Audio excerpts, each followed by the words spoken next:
লেবাননে ইসরায়েলি হামলায় নিহত আরও ১০৫। সশস্ত্র গোষ্ঠী হিজবুল্লাহর প্রধান হাসান নাসরুল্লাহকে হত্যার পরও লেবাননে বিমান হামলা অব্যাহত রেখেছে ইসরায়েল। দেশটির এ হামলায় গত ২৪ ঘণ্টায় আরও অন্তত ১০৫ জন নিহত হয়েছেন। সোমবার কাতার ভিত্তিক সংবাদ মাধ্যম আল জাজিরার এক প্রতিবেদনে এ তথ্য জানানো হয়েছে। স্বাস্থ্য কর্মকর্তাদের বরাতে প্রতিবেদনে বলা হয়েছে, আরও একটি রক্তাক্ত দিন পার করেছে লেবানন। দেশটিতে ইসরায়েলি হামলায় আরও ১০৫ জন নিহত হয়েছেন। এ সময় আহত হয়েছেন আরও অন্তত ৩৫৯ জন। লেবাননের স্বাস্থ্য মন্ত্রণালয় জানিয়েছে, দক্ষিণ সিডনের কাছে আইন আল দেলব এলাকায় দুটি আবাসিক ভবনে হামলা চালিয়েছে ইসরায়েল। এতে অন্তত ৩২ জন নিহত হয়েছেন। ইসরায়েলের হামলা করা এ ভবনে অনেক বাস্তুচ্যুত পরিবার আশ্রয় নিয়েছিলেন। মন্ত্রণালয় জানিয়েছে, লেবাননের দক্ষিণাঞ্চলের শহর ও গ্রামাঞ্চল বেকা, বালবেক, হারমেল এবং বৈরুতের দক্ষিণাঞ্চলে এ হামলা চালানো হয়েছে। লেবাননের বিভিন্ন রাজনীতিবিদরা ইসরায়েলের এ হামলাকে গণহত্যা বলে উল্লেখ করেছেন।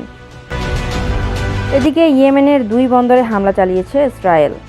এতে ৩ প্রকৌশলী সহ অন্তত ৪ জন নিহত হয়েছেন। ইসরায়েলি সেনাবাহিনী জানিয়েছে, ইয়েমেনের বিদ্রোহী গোষ্ঠী হুতিদের নিশানা করে তারা ব্যাপক আকারে বিমান হামলা চালিয়েছে। এর ফলে গাজা ও লেবাননে ইসরায়েলি হামলার তীব্রতার পরিপ্রেক্ষিতে বৃহত্তর আঞ্চলিক সংঘাতের আশঙ্কা আরও বেড়েছে।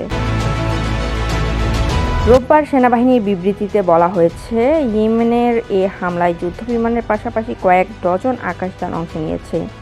রাস ইসা ও হোদেইদাহ পোর্ট এবং পাওয়ার প্ল্যান্টে এ হামলা চালানো হয়েছে।